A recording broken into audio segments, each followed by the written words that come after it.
Hey guys, welcome back to another episode of Born to Talk About Sports. My name is Steve Bourne, and today I'm going to talk about, I'm going to rank. I'm going to do a bit of a ranking here of the big four sports, of their playoff formats and qualifications. But first off, I do want to apologize for about the last 3 or 4 weeks I've been off. We've had some mini renovations here done at the house with some new windows put in, and then a bit of a scary incident a few weeks ago where I was in a car accident. I'm fine now, just some whiplash, but yeah, I was off work for just over a week, and through some therapy and chiropractic and massage, I'm doing better. Still week to week, but I'm back at work, getting stretched out, trying to get back into shape, or at least what I call shape.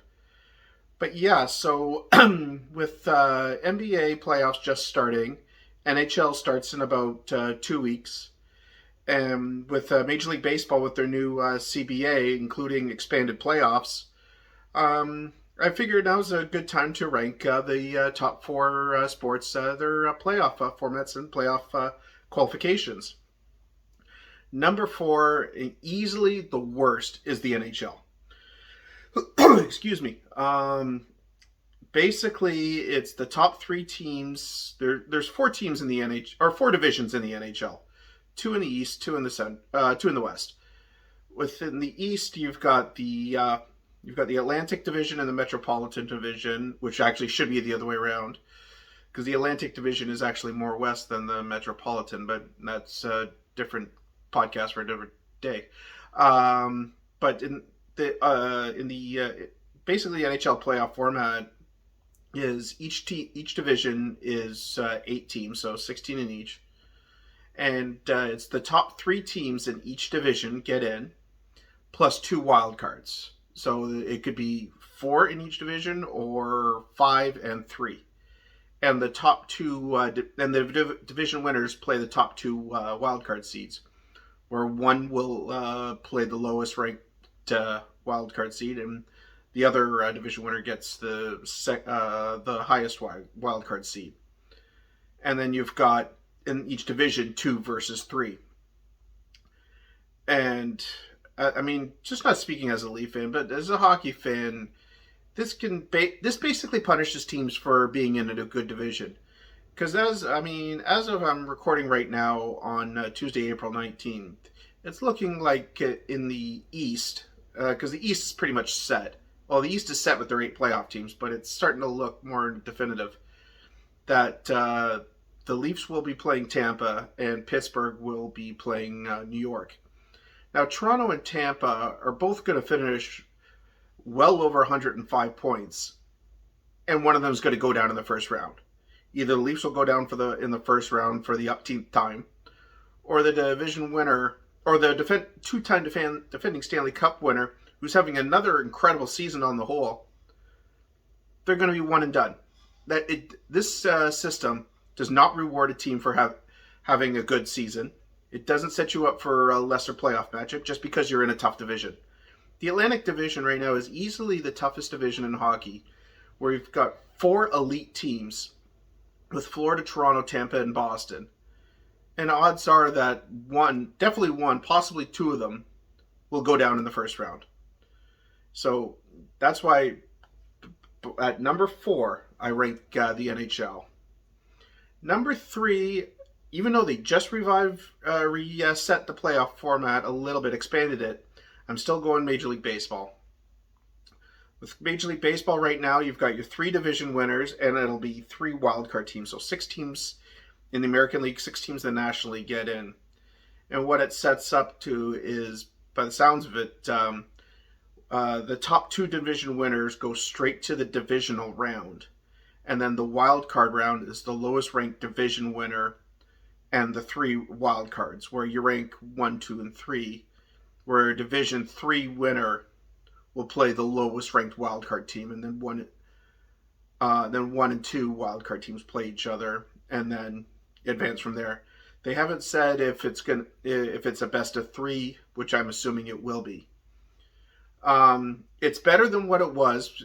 Major League Baseball had to change their playoff format especially after last year where Toronto and Seattle both had 90 wins plus. Seattle with 90, Toronto with 91, and both missed the playoffs. While the Atlanta Braves, because they were in a lesser division, finished with 89 wins, I believe it was, and not only made the playoffs, but went on to win the whole damn thing. So again, you're punishing, and again, in Major League Baseball playoff format, you're punishing teams for being in a good division.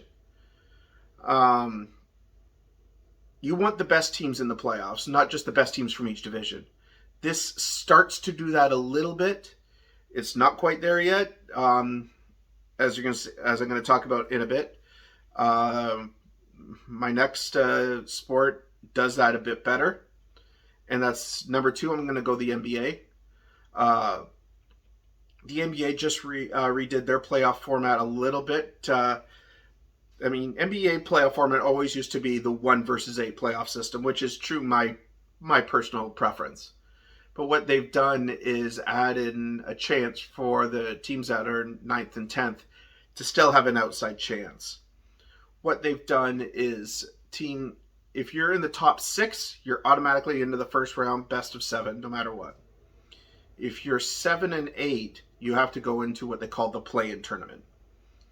Now it's a little confusing, but if you're familiar with curling bonspiels tournaments, it's basically a page playoff format where 7 plays 8, 9 plays 10.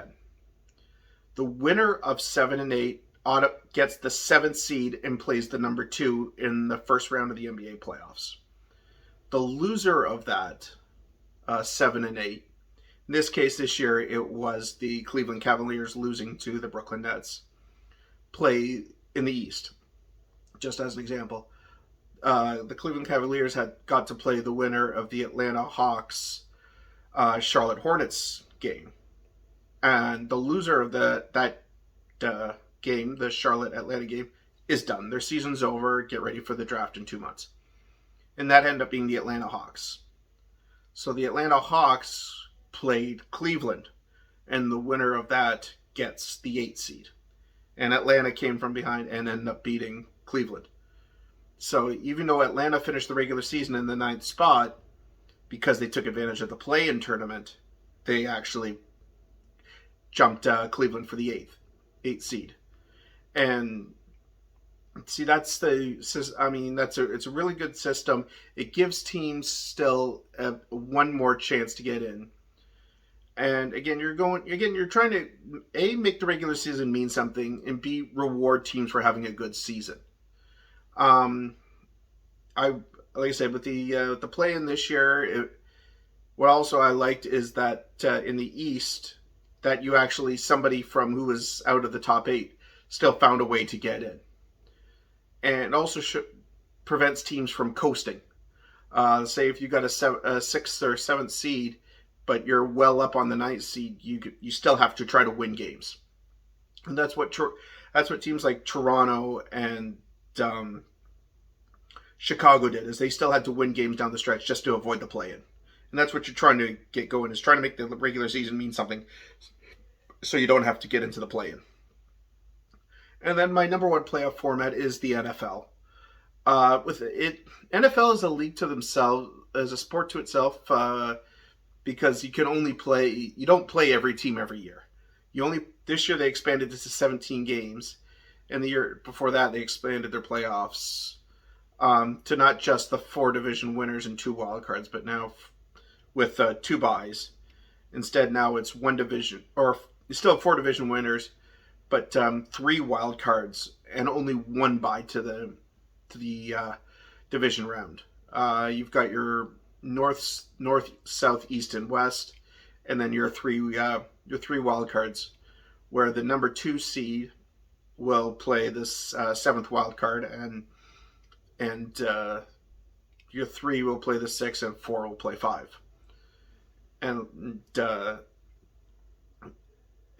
just adding that extra wild card makes the final week of the season a lot more entertaining, a lot more interesting, and a lot better, sore for your thumbs channel surfing all the time. Good. You had the Pittsburgh, Baltimore, you had the Indianapolis, Jacksonville, games like that. And then it's like Indianapolis, 3 weeks left in the year, they were home and cooled for a playoff spot, and looks like Pittsburgh and Baltimore, neither one of them can get in. Well, Jacksonville pulls off the stunner, 316 style, and beats Indianapolis. Not just beat them, beat the piss out of them. And then you've got which actually almost happened. You got Pittsburgh that beat Baltimore, and then just praying for not a tie between the Chargers and the Raiders, and then made the final game of the year, the Chargers and the Raiders, a win to get in. Basically, it was a pre-playoff game, and thus making week 18 officially of the 17-game season probably the best for channel surfers, and then sets you up for the grand finale that night, which almost ended in a tie. And if that Chargers Raiders game ended in a tie, the Steelers are out, and both Chargers and Raiders get in. And that's one thing you want also, is you want to make that final week of the season, in no matter what sport, everybody's eyes on it. Gets you ready for the playoffs, gets you excited. Not just like the home stretch where you're battling for positioning more than anything else, but your team is home and cooled in. You're looking for those teams where basically the final game of the year is essentially a playoff game. It's almost like a bit of an appetizer. Yeah, so again, I'm going to rank my playoff formats. NHL punishes you for being in a strong division. Major League Baseball, to me, still not enough teams to get in. I want to see the 1-8 format in Major League Baseball. Number 2 is the NBA. It forces you to actually, if you're in a middle of the pack, to try to win those last few games to get out of the play-in. And number 1 in the NFL, because it forces you to it forces you to make sure those early games are taken care of, and so you're not playing for your life in the final week or two of the year. So again, sorry you guys that I was gone for a while. I'm back. I'm hoping to do these again once a week. Hit me up on Facebook, Twitter. If you got my direct message me what you want to see me talk about next. I'm probably going to do a bit of a NHL, NBA playoff talk, and go from there. Again, use the hashtag over my shoulder here for hashtag Born Sports. And again, sorry I was gone. It's good to be back. And again, thank you for watching Born to Talk About Sports.